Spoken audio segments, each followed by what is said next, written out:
자, 오늘 말씀의 제목은 한 사람의 변화를 보라 라는 제목을 가지고 말씀을 드리겠습니다.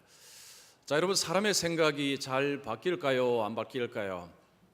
잘 안 바뀝니다. 바뀌기는 바뀌는데 시간이 꽤 많이 걸립니다. 사람에 따라서 차이는 있지만 통상적으로 사람이 한번 생각한 것을 바꾸는 데는 시간이 꽤 걸립니다. 1492년 8월 달에 콜럼버스가 스페인의 남쪽 팔라스 항구를 출발해서 서쪽을 따라서 아시아로 가는 길을 찾고자 출항을 했습니다. 자, 그 당시의 세계관은 바다가 평평하다는 것이었습니다.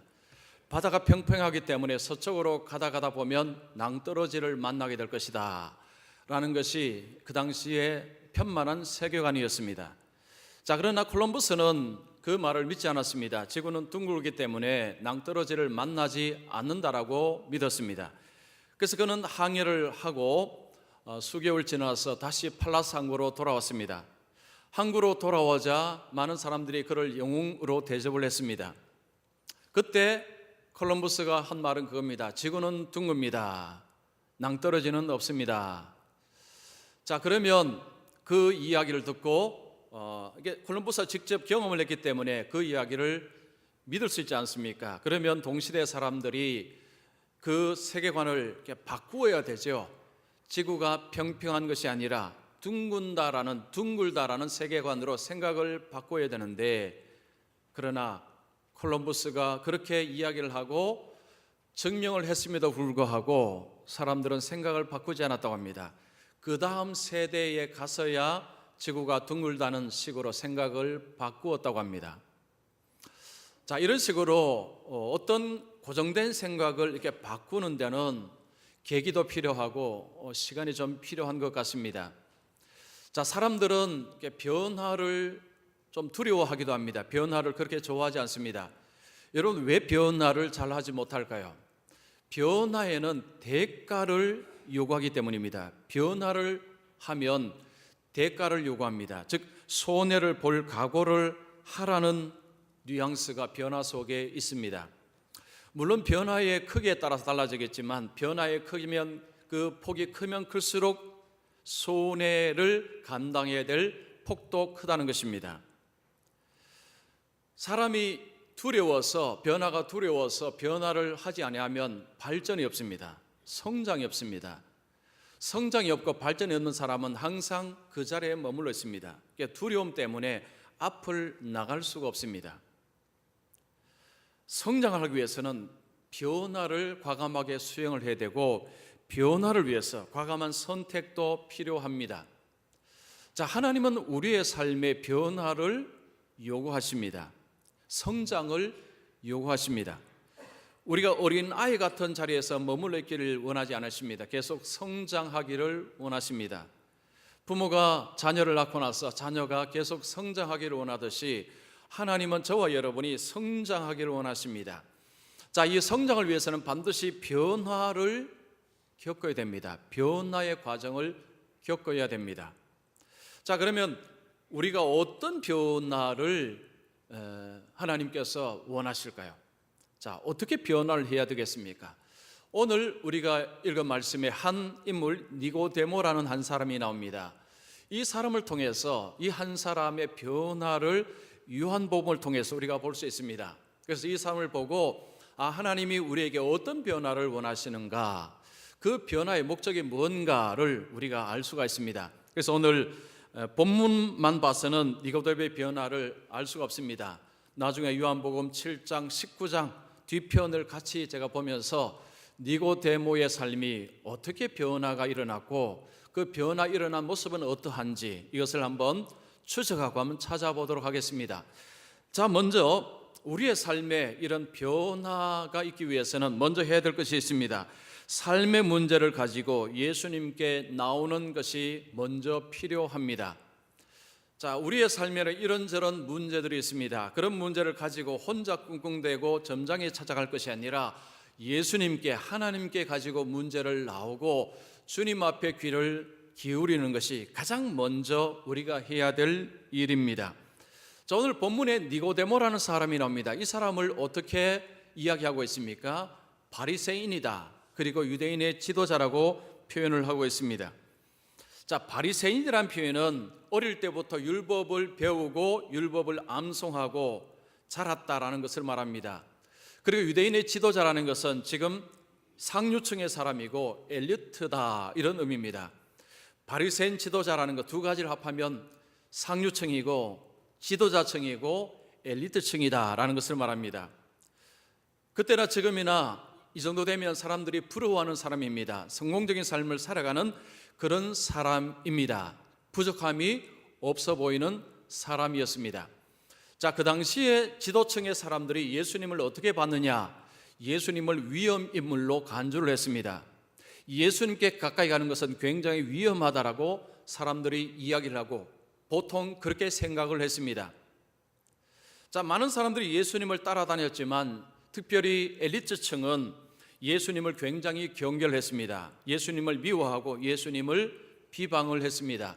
자, 그런데 니고데모라는 사람은 그 상류층 속에 있었지만 그들처럼 생각을 하지는 않았습니다. 예수님을 위험인물로 보지도 않았고 예수님을 함부로 비방하지도 않았습니다. 그는 다른 사람들과 다르게 예수님을 보았습니다. 자, 그가 예수님을 어떻게 보았습니까? 2절에 보면 라비여, 우리가 당신은 하나님께로부터 오신 선생인 줄 아나이다. 하나님이 함께 하시지 아니하시면 당신이 행하시는 이 표적을 아무도 할 수 없음이니이다. 니고데모가 예수님을 표현할 때에 예수님께서 하시는 일을 가만히 보면 이것은 보통 사람이 할 수 있는 일이 아니다라는 것을 저는 압니다. 하나님이 함께 하시고 하나님이 보내셨기 때문에 이런 놀라운 기적을 행하실 수 있습니다. 니고데모의 관점은 독특한 관점이었습니다. 그 당시에 지도자층이 갖고 있지 않던 그런 관점이었습니다. 똑같이 예수님을 들었고 똑같이 예수님의 말씀을 들었고 예수님의 행동을 보았습니다. 그러나 사람들의 해석은 달랐습니다. 자, 일반 지도층들의 여론은 위험인물, 예수는 위험하다, 가까이 있어는 안 된다, 예수는 이단이다 이런 식으로 생각을 했지만 니고데모는 아니야, 그렇질 않아. 니고데모는 다르게 보았습니다. 이걸 조금 유식한 표현을 하자면 니고데모는 비판적인 시각을 가진 인물이었습니다. 많은 사람들이 다 그냥 따라가는 시각이 아니고 자기만의 비판적인 관점을 가지고 그 사항을 본 사람이 니고데모였습니다. 여러분, 세상은 여론몰이라는 것을 압니다. 여론몰이 하는 사람이 있죠. 여론몰이를 하면 보통 사람들은 그냥 따라갑니다. 따라가다가 나중에 큰 어려움, 손해를 보는 경우가 있습니다. 우리가 세상을 볼 때, 책을 읽을 때에 여러분 영화를 보시거나 드라마를 보실 때 우리는 비판적인 관점으로 봐야 합니다. 왜냐하면 세상에는 거짓말이 너무 많습니다. 잘못된 정보들이 너무 많습니다. 여론을 통해서 옳지 않은 것을 옳다는 식으로 호도하는 경우들이 많습니다. 그래서 우리가 무엇을 들을 때, 어떤 것을 볼 때에 남들이 다 한다고 해서 그래 맞아라고 하기 전에 과연 그런가, 진짜 그런가, 이게 사실인가 하는 비판적인 관점을 가져야 속지 않습니다.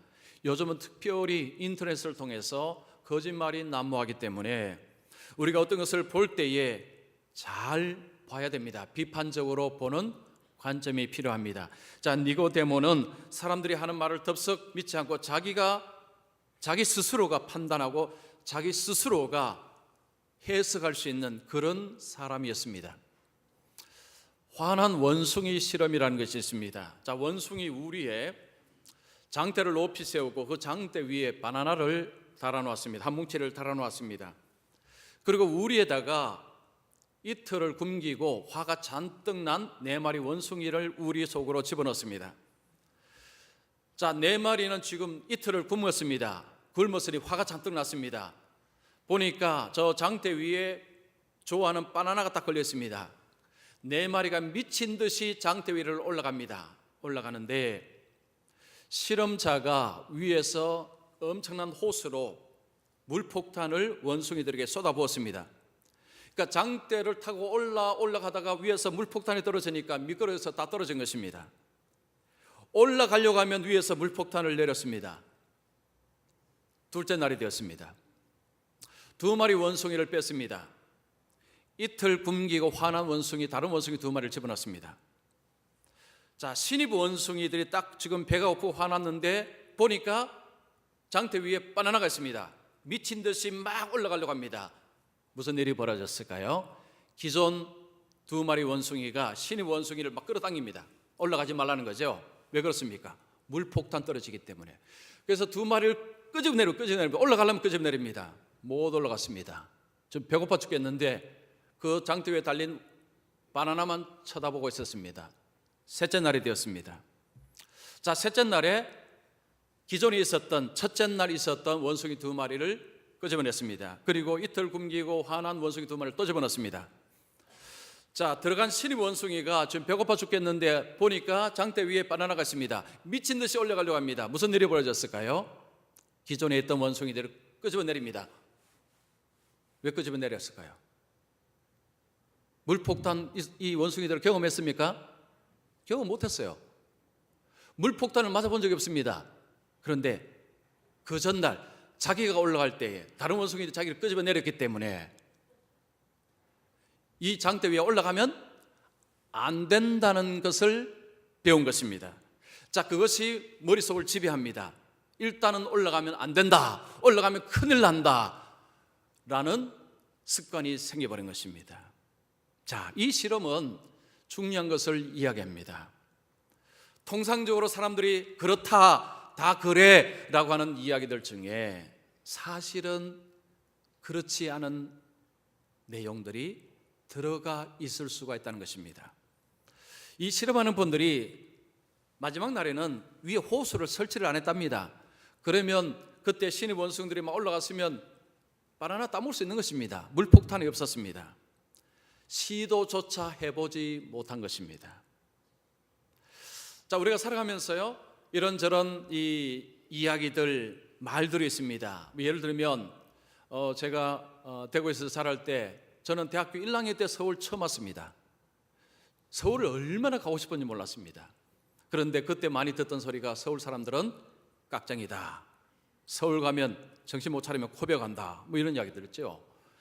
그래서요, 서울 구경에 올 때 엄청 긴장을 했습니다. 정신 차려야 된다. 여러분, 서울 사는 분들이 다 깍쟁입니까? 여러분, 깍쟁입니까? 맞는가 보죠. 대답을 안 하시는 거 보니까. 깍쟁이도 계시죠. 그러나 깍쟁이 않는 분들이 더 많습니다. 자, 서울에 사는 사람은 다 깍쟁이다 하면 서울에 겁나서 못 옵니다. 그러면 서울 근처에도 못 옵니다. 서울 어디 겁나 오겠습니까? 그죠? 자, 이런 식으로 그냥 늘 사람들이 하는 표현들, 그냥 다 그냥 그렇다라고 하는 표현들 중에 실제로는 아닌 것들이 많다는 거죠. 그래서 우리가 사물을 볼 때는 비판적인 관점에서 이 과연 그런가? 그래야 도전을 합니다. 도전을 해야 변화를 일으키고 변화가 있어야 발전이 있고 발전이 있어야 성숙이 일어납니다. 그 말 믿어서 그걸 엄치로 했거든요. 아무것도 못합니다. 자, 니고데모가 다른 사람들과는 달랐습니다. 그는 다른 관점을 가지고 있었습니다. 다른 사람들은 예수님 위험하다, 가까이서는 안 된다 했지만 니고데모는 예수님을 볼 때에 함부로 할 수 없는 분임을 그는 깨달았습니다. 자, 그가 예수님의 말씀을 들을 때 귀담아 들었습니다. 귀담아 듣지 않았으면 그런 관점을 가질 수가 없습니다. 그는 예수님께서 하시는 말씀을 귀담아 들을 때에 그 마음속에 의문들이 생겨났습니다. 여러분, 예수님이 처음에 외치신 말씀이 하나님의 나라가 가까웠느니라, 회개하라, 하나님 나라가 가까우니라, 이 말씀을 하시고 예수님 말씀 안에는 하나님 나라가 엄청나게 많습니다. 하나님 나라의 비유가 있고요, 마지막에도 하나님 나라를 말씀하셨습니다. 이 하나님 나라의 개념은 그들이 잘 못 듣던 개념입니다. 니고데모가 예수님의 그 말씀을 자꾸 들었지만 도대체 이게 무슨 말씀인지, 그리고 중요한 것은 내가 그 하나님 나라를 들어갈 수 있는지에 대한 고민이 생긴 것입니다. 겉으로 볼 때는 지도자요, 엘리트요, 사내들인 공예원이요, 모든 것을 가졌지만 예수님을 만난 이후에 그 삶 속에 뭐가 생겼느냐? 의문, 갈등이 생긴 것입니다. 그래서 그는 예수님을 찾아가고자 결단을 합니다. 자, 그런데 밤에 갑니다. 왜 밤에 갔습니까? 낮에 가면 사람들이 다 봅니다. 그는 지도자입니다. 지도자 청들은 다 예수님을 비난하는데 그가 가는 것을 다른 사람이 본다면 분명히 구설수에 오를 것이고, 단지 구설수가 아닙니다. 니고데모는 굉장히 위험에 빠질 수 있습니다. 아마 그 자기 누리고 있는 자리에서 박탈될 수도 있습니다. 그래서 그는 밤에 남이 보지 못하도록 슬그머니 예수님께 찾아갑니다. 자, 그가 예수님을 찾아갔을 때 예수님이 어떻게 반응하셨습니까? 그를 쫓아내셨습니까? 나 피곤하다, 내일 오라고 해라 했습니까? 아닙니다. 그를 예수님은 받으셨습니다. 그리고 예수님은 그의 마음에 궁금한 것이 뭔지를 보고 계셨습니다. 우리의 삶 속에 문제들이 많습니다. 나이를 먹으면 먹을수록 문제는 더 커집니다. 나이를 먹으면 먹을수록 문제가 더 적어져야 되는데요, 문제는 더 커집니다. 희한하죠? 그만큼 인생이 복잡하다는 것이고, 인생은 내가 모르는 것들이 너무 많습니다. 자, 어떤 어려움은요, 고민하고 좀 생각하면 풀리는 어려움도 있습니다. 그러나 어떤 어려움들은 아무리 고민해도 풀리지 않는 어려움들이 있습니다. 죽음, 죄, 구원, 하나님의 나라, 생명. 이 문제는요, 니고데모에게뿐만 아니고 저와 여러분 모든 사람에게 골치 아픈 문제입니다. 사람들은 이 문제를 잊어버리고 삽니다. 평가절하면서 그냥 덮어버리고 삽니다. 그러나 어느 날 불쑥불쑥 이 문제들이 튀어나옵니다. 나는 누구인가? 나는 죽으면 어떻게 되는가? 나는 구원받을 수 있는가? 나는 천국 갈 수 있는가? 하나님은 정말 살아계시는가? 이런 의문들이 불쑥불쑥 나타나면 괴롭습니다. 왜냐? 답이 없기 때문에. 내 속에 답이 없어요. 괴롭습니다.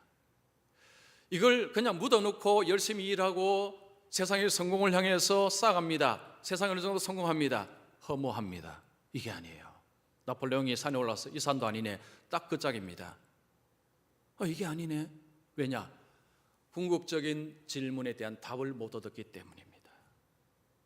여러분, 인생은 이 궁극적인 질문에 답을 얻지 못하면 항상 그 질문이 앞을 가로막습니다. 우리는 항상 하나님께 나와서 내 속에 있는 의문과 질문을 하나님께 쏟아 놓아야 됩니다. 여러분, 하나님께 나오는 것을 주저하시면 안 됩니다. 예배 자리에 나오는 것은 하나님 자리에 나오는 것입니다. 하나님 앞에 나오는 것입니다. 하나님 앞에 질문하는 것입니다. 하나님, 삶이 왜 이런 어려움이 있죠? 여기 대해서 하나님 말씀해 주시옵소서. 니고데모가 주님 앞에 나와서 질문을 던졌습니다. 그는 예수님을 찾았습니다. 많은 사람들이 인생의 중요한 질문을 점장에게, 점술가에게 하고 있습니다. 우리나라 점술 산업이 엄청나게 성장합니다. 왜냐하면 사람들이 거기 가서 묻기 때문입니다. 성경에 보면요, 신접한 자에게 물었다가 인생 패가망신한 사람이 나옵니다. 누구입니까? 사울입니다. 사울. 여러분, 역대상 10장 14절 보십시오. 여호와께 묻지 아니하였으므로 여호와께서 그를 죽이시고 그 나라를 이새의 아들 다윗에게 넘겨주셨더라. 사울이 누구에게 물었느냐? 신접자에 가서 물었습니다. 신접자, 점술가, 점장에 가서 물었다는 것입니다. 그는 하나님께 물어야 됐습니다. 하나님께 묻지 아니하고 점장에게 가서 묻다가 인생 패가망신했습니다. 여러분, 우리가 물어야 될 대상은 하나님이십니다. 하나님께 물어야 됩니다. 인생에 얼마나 어려움이 많습니까? 자녀로 인해서 여러 가지 어려움이, 문제들이 많습니다. 그 어려움 어떻게 처리하고 계십니까? 하나님께 나오셔서 하나님, 이 문제 해결 좀 해 주십시오. 저는 풀 수가 없습니다. 하나님 도와주십시오. 주님께 찾아 나올 때 여러분, 거기에서부터 변화는 이제 일어나는, 시작되는 것입니다. 자, 하나님 앞에 나왔을 때에 하나님은 무엇 하십니까? 말씀하십니다. 자, 변화는 진리를 듣고 깨달을 때 이제 시작되고 계속되어 가는 것입니다. 하나님의 말씀은 진리입니다. 니고데모가 밤에 예수님께 왔습니다. 다른 사람들을 몰래 왔습니다. 주님은 그의 속을 훤히 보고 계셨습니다. 자, 니고데모가 예수님을 칭찬했죠. 다른 사람은 다 욕해도 저는 예수님 욕하지 않습니다. 예수님은 하나님께로부터 온 사람이고 하나님이 함께 하시는 사람이라고 저는 믿습니다. 그 정도 되면 예수님이 좀 칭찬할 만하죠. 아, 너 참 착하구나, 너 참 좋구나 이럴 만한데, 예수님은 칭찬 한마디 하지 않습니다. 예수님은 뭐라고 말씀합니까? 본론으로 바로 쑥 들어갔습니다. 3절 보십시오. 진실로 진실로 내게 이르노니 사람이 거듭나지 아니하면 하나님의 나라를 볼 수 없느니라. 왜 예수님이 이 말씀하셨을까요? 지금 니고데모가 여기에 관해서 너무 힘들어하고 의문을 가지고 있기 때문입니다.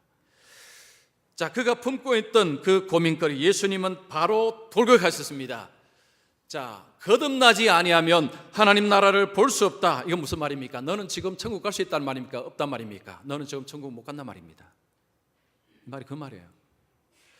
자, 그러자 니고데모의 반응이 어떻습니까? 무슨 말인지 모르겠습니다.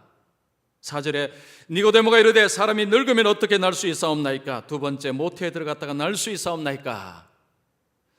니고데모는 이스라엘의 지도자입니다. 율법을 연구하는 사람입니다. 그런데 예수님 말씀하시자 무슨 말인지 모르겠습니다라고 했습니다. 그러면 다시 어머니 모태에 다시 들어가야 된단 말입니까? 그러면 어떻게 구원을 받을 수 있습니까? 라는 이야기입니다.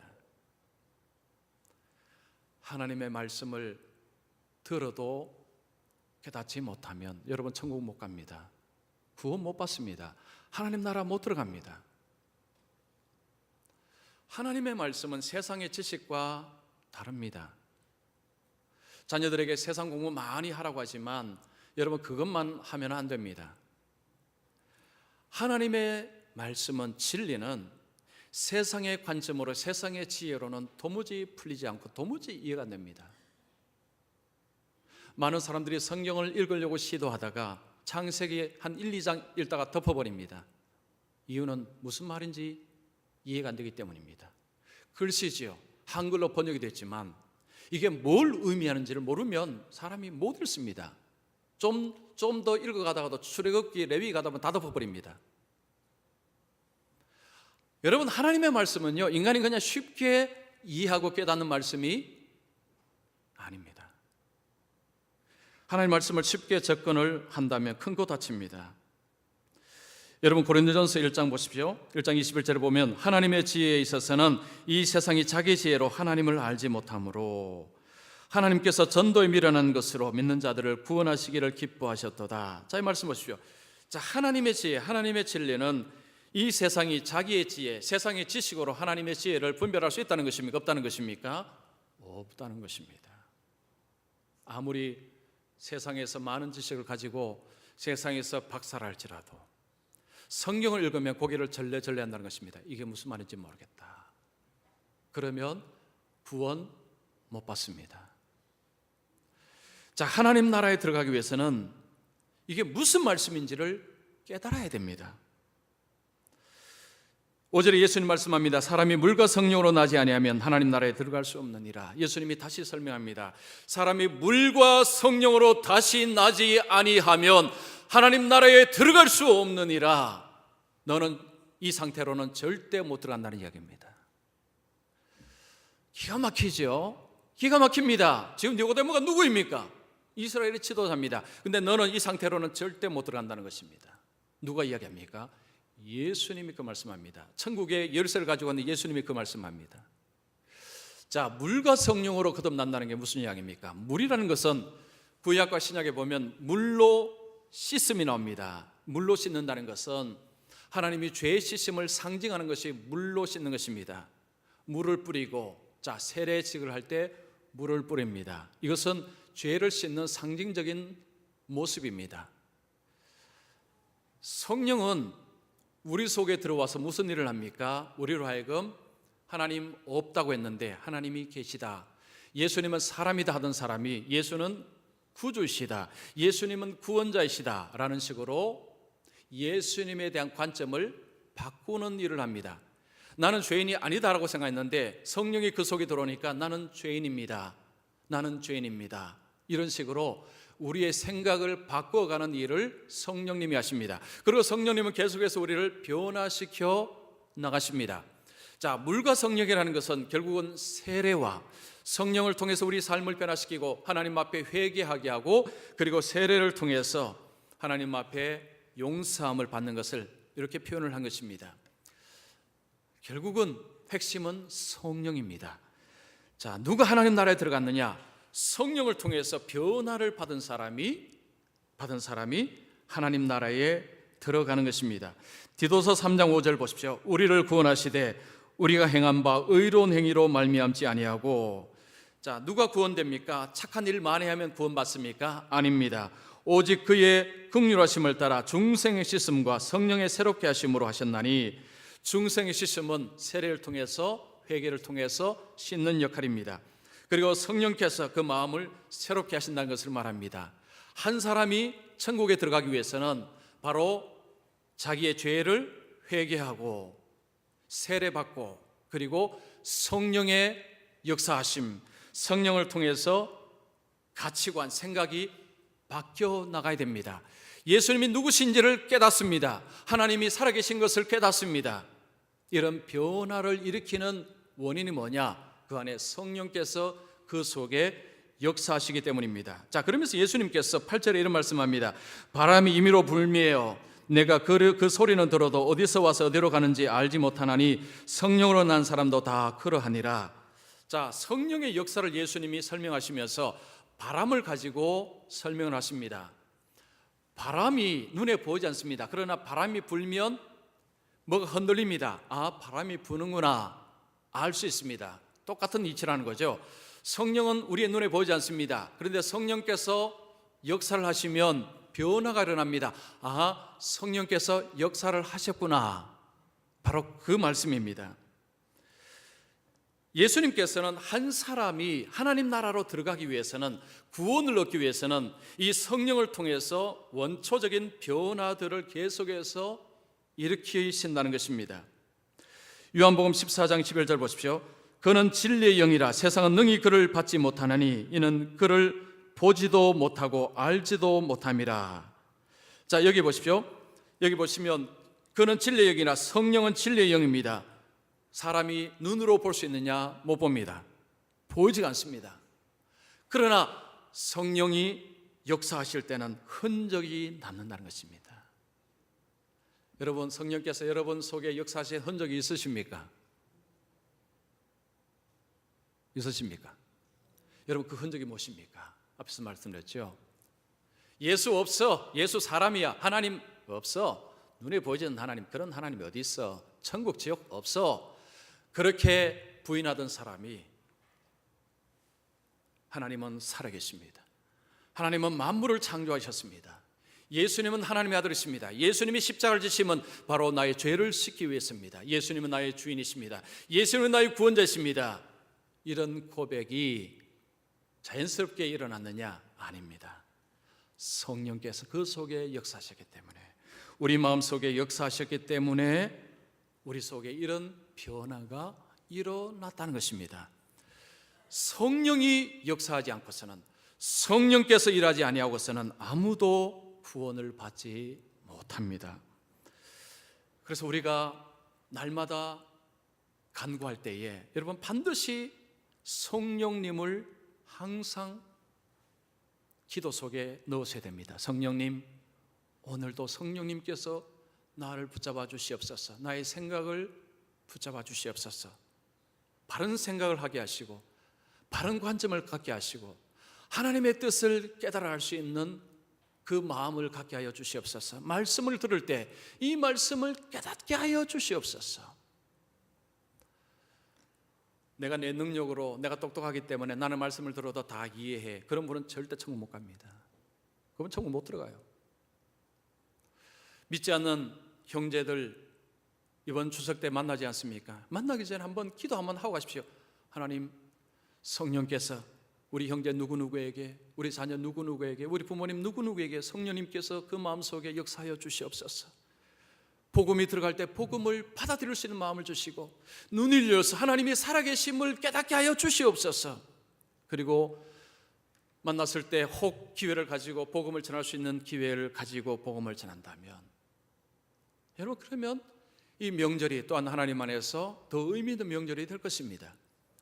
성령님을 빼고 하나님의 일은 말할 수가 없습니다. 성령님은 눈에 보이지 않습니다. 그러나 성령님은 나의 속에 오셔서 작업을 하셨고, 성령님은 지금도 또한 다른 사람의 속에서 계속해서 일을 하고 계십니다.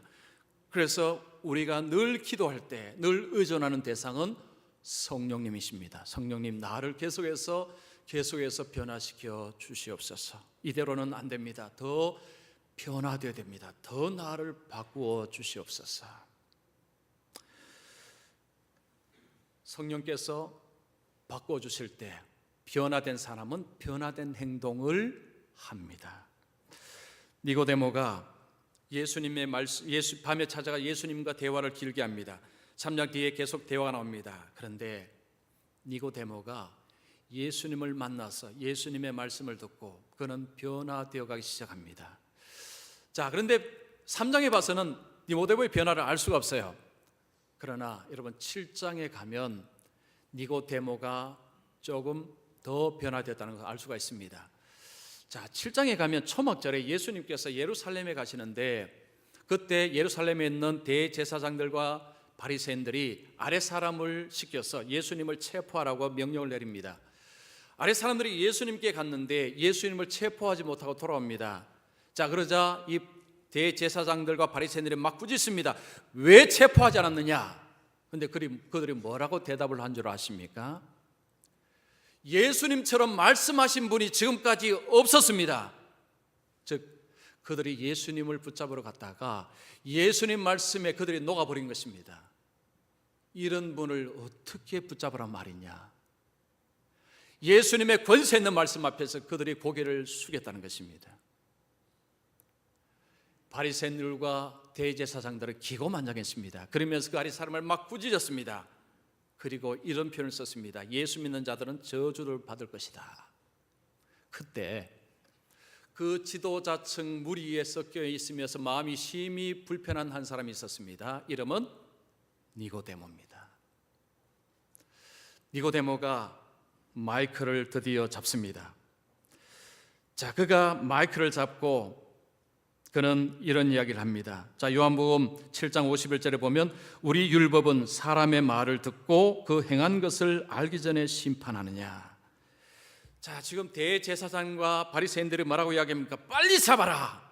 예수 믿는 자는 저주받을 것이다 했는데, 그가 마이크를 잡고는 우리가 배운 율법에 사람의 말을 듣고 행한 것을 알기도 전에 어떻게 한풀어 심판하라고 누가 이야기하더냐? 그들 향해서 꾸짖은 것입니다. 얼마 전까지만 해도 니고데모가 밤에 다른 사람들이 보지 못하도록 슬그머니 숨어서 왔던 사람이 이제는 그 사람들 앞에서 자기의 존재를 당당히 정체성을 드러냈습니다. 밤에 찾아온 니고데모가 지금 이렇게 말할 수 있는 것, 이 사이에 변화가 일어났다는 것을 말합니다. 그런데 이 변화가 끝이 아닙니다. 19장에 가면 놀라운 일이 일어납니다. 예수님이 죽으셨습니다. 자, 예수님의 시신을 빌라도에게 가서 요청한 사람이 누구지요? 아리마대 요셉입니다. 아리마대 요셉도 부자였고 그도 상류층이고 그도 엘리트였습니다. 그가 사내들인 공예의 회원 중에 한 사람이었습니다. 즉 니고데모와 같은 부류의 사람이었습니다. 그 사람은 예수님의 제자였습니다. 이 사람이 빌라도에 가서 예수님의 시신을 달라는 것입니다. 이거 굉장히 위험한 것입니다. 이 사람이 이걸 한다는 것은 예수님과 친하다는 것을 의미하는 것이고 예수님을 믿는다는 것을 의미하는 것이고, 이것은 이 사람에게도 엄청난 위험을 줄 수 있는 행동이었습니다. 그러나 요셉은 예수님의 시신을 모셔다가 자기가 준비한 엄청난 좋은 무덤에 예수님을 시신을 장례를 치릅니다. 자, 그때 등장하는 한 사람이 니고데모입니다. 여러분, 니고데모가요 빈손으로 오지 아니었습니다. 엄청난 것을 가지고 왔습니다. 자, 보십시오. 우리 같이 한번 읽어볼까요? 19장 39절에 시작. 일찍이 예수께 밤에 찾아왔던 니고데모도 몰약과 침량 섞은 것을 100리터쯤 가지고 왔더라. 자, 여기 눈여겨봐야 될 것이 두 가지입니다. 몰약과 침량, 이게 도대체 어떤 것이냐? 구약 성경에 보면 아가새도 나오고요, 성경에 보면 몰약과 침량이 나오는데 이걸 주로 누가 사용했는 줄 아십니까? 왕입니다. 왕들이 쓴 것입니다. 이건 보통 사람들이 쓸 수 있는 것이 아닙니다. 몰약과 침량 섞은 것을 가지고 왔는데, 자, 갖고 온 크기가 어느 정도이냐? 100리터랍니다. 100리터. 자, 한 리터가 340g 정도 된다고 합니다. 그러면 100리터라니까 34kg입니다. 여러분, 34kg 무게 쉽게 드실 수 있습니까? 이거 무거워서요, 드는 거 쉽지가 않습니다. 자, 이 액수가 어느 정도냐? 제가 찾아보니까 이 한 리터가 보면 성경에 한 근 나올 때 근 나오는 거죠. 그거 비슷하답니다. 그러니까 한 근이 나드 한 근이 300데나리온이라는 표현이 나옵니다. 자, 그러면 이 한 데나리온은 하루 일당이죠. 그냥 요즘식으로 한 7만 원 정도로 계산해 보겠습니다. 그러면 한 근은 2,100만 원입니다. 여기에 곱하기 100배 하니까요 21억 원입니다. 21억 원. 21억 원. 여러분은 담담하시네요. 저는 이거 볼 때 제가 정말 충격을 받았습니다. 왜냐하면 저도 몰랐어요. 참 부끄러운 이야기지만 저도 이게 지금 이렇게 가치 있는지 저도 처음 알았습니다. 와, 21억. 지금 우리가 계산 21억이지요. 뭐 그건 우리의 추정치지만 이 액수가, 이 가치가 어마어마하다는 거죠. 아마도 니고데모가 자기에게는 모든 것을 팔아서 이것을 가지고 왔을 수도 있습니다. 아무리 그가 부자여도 여러분, 이 엄청난 것을 그가 어떻게 이걸 마련했겠습니까? 자, 그러면 그가 왜 이걸 마련했을까요? 왜 이 엄청난 것을 왜 마련했겠습니까? 예수님의 죽으심, 그냥 예수님이 좋은 분이시다 했으면 물론 뭐 가지고 와도 조금 가지고 왔겠죠. 이 엄청난 것은 뭘 의미합니까? 그가 예수님을 어떻게 생각했는가를 보여주는 증표입니다.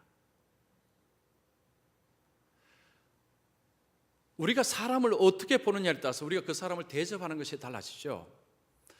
이 니고데모는 예수님을 그냥 다른 사람들이 보는 관점으로 본 것이 아니었습니다. 밤에 찾아와서 예수님 말씀 들었죠. 그 다음에 7장에 나와서 마이크 한번 잡았죠. 그리고 예수님 십자가에 죽으셨죠. 그 과정 속에서 그는 예수님을 제대로 안 것입니다. 예수님이 누구신지를 그는 알았던 것입니다. 그는 깨달았던 것입니다. 그래서 그는 그의 모든 것을 아마 털어서 예수님의 장례, 그 시신을 바르기 위해서 그것을 가지고 왔습니다. 우리가 어떤 것을 믿을 때 행동은 반드시 따라갑니다. 믿음의 크기에 따라서 행동이 약한지 강한지가 결정이 됩니다. 여러분, 우리의 삶을 가만히 보면요, 행동은 거의 믿음에 기반을 합니다. 제가 지난주에 수서역을 간 적이 있습니다. 아침 8시경에 이제 제가 가야 되는데 9시까지 수서역을 도착해야 됐습니다. 이게 차를 타고 자강을 타고 갈 것인가, 아니면 전철을 타고 갈 것인가, 버스를 타고 갈 것인가. 저는 전철을 선택했습니다. 왜냐하면 전철을 타고 가면 제 시간에 도착해 준다는 믿음을 가지고 있었기 때문에. 그래서 전철을 타고 갔습니다. 왜 공부를 열심히 합니까? 공부를 열심히 하면 우리나라식으로 잘 살 수 있다라는 믿음을 가지고 있기 때문에 공부를 열심히 합니다. 왜 대학을 들어가려고 애를 쓰고 왜 대학을 들어가려고 자녀들에게 이야기합니까? 대학을 졸업해야 원하는 직장을 얻을 수 있다라는 믿음이 있기 때문입니다. 여러분, 우리의 삶은요 늘 선택의 문제죠. 그 선택의 이면에는 뭐가 있습니까? 믿음을 깔고 있습니다. 아무것도 믿지 않고 선택하는 사람은 없어요. 그 믿음의 크기의 차이지 우리의 삶의 저변은요 전부 믿음이 깔려 있습니다. 자, 그럼 제가 질문하겠습니다. 자, 그 믿음을 가지고 선택하고 했는데 실망한 적이 없었습니까? 실망한 적 많죠. 열심히 공부를 했는데 잘 살게 되셨습니까? 자, 열심히 공부, 대학을 졸업했는데 원하는 직업을 얻었습니까? 하면 아니요, 아니요 하는 사람이 많습니다. 우리가 자녀들을 키울 때 막 그렇게 키우는데 실제 자녀들이 나중에 그렇게 되지 않는 경우들이 있습니다. 우리 자신도 마찬가지고요. 자, 그러면 그렇게 실망하게 되면 그 길을 안 가려고 하겠죠. 우리가 예수를 믿을 때도, 예수 믿을 때도 실망하기 시작하면 변화가 일어나지 않습니다. 예수 믿어도요, 실망하는 사람은 절대 변화하지 않습니다. 누가 변하는지 아십니까? 예수를 믿는 믿음의 강도가 커지면 커질수록, 예수를 믿는 성숙도가 높아지면 높아질수록 변화의 폭은 크게 일어납니다. 여러분 이해가 되십니까? 예수님을 믿는 크기에 따라서 행동은 달라지는 것입니다. 행함이 없는 믿음은 죽은 것이라고 했습니다. 그건 아무 의미가 없습니다. 예수님의 가치, 예수님의 존재에 대해서 아는 걸 알고 믿는 사람은 그냥 믿지 않습니다. 제대로 믿습니다. 헌신하며 믿습니다. 자신을 드리며 믿습니다. 왜냐? 예수님 누군 줄 알기 때문에. 그래서 그 믿음은 변화된 행동을 계속해서 낳게 되는 것입니다. 자, 오늘 제가 변화에 대해서 말씀드렸습니다. 한 사람이 어떻게 변화되었습니까? 예수님께 무조건 나와야 됩니다. 질문과 의문을 가지고 나오셔야 됩니다. 하나님은 말씀하십니다. 하나님 말씀하실 때 우리 인간의 힘으로 무슨 말인지 이해 못합니다. 성령께서 그 속에 역사하셔야 됩니다. 성령을 우리는 늘 사모해야 됩니다. 오늘도 성령께서 내 마음에 역사하여 주시옵소서. 하나님이 우리를 도우실 때 깨닫기 시작하면 주님이 보이기 시작합니다. 주님이 누군지 알기 시작합니다. 그러면 삶이 변화됩니다. 변화된 행동으로 나타납니다. 이번 추석 명절에 친척들 만나시죠? 변화된 사람의 입에서는 좋은 말 나와야 됩니다. 아름다운 말, 덕되는 말, 축복의 말. 너 결혼 언제 할 거니? 너 언제 직업 가질 거니? 이런 이야기 하지 마시고, 너 공부 잘하니? 너 몇 등 하니? 이런 이야기 하지 마시고, 아이 고생한다, 수고 많지, 요즘 얼마나 힘드니, 그래 너를 위해서 기도하고 있다, 이런 좋은 말, 이것이 변화된 사람의 입에서 나오는 말이고, 그런 행동을 통해서 복음 한마디가 나오는 것도 중요하지만 그런 삶이 향기가 드러날 때 그 복음이 빛을 발하는 것입니다. 그래서 여러분 이번 명절도 정말 주님 안에서 변화된 삶을 통해 변화된 모습으로 주위에 우리 가족, 형제, 부모님, 그래서 하나님의 사랑을 많이 보여주심으로 생명을 구원하는 일에 아름답게 쓰임받는 분들 되시기를 축원합니다. 기도하겠습니다.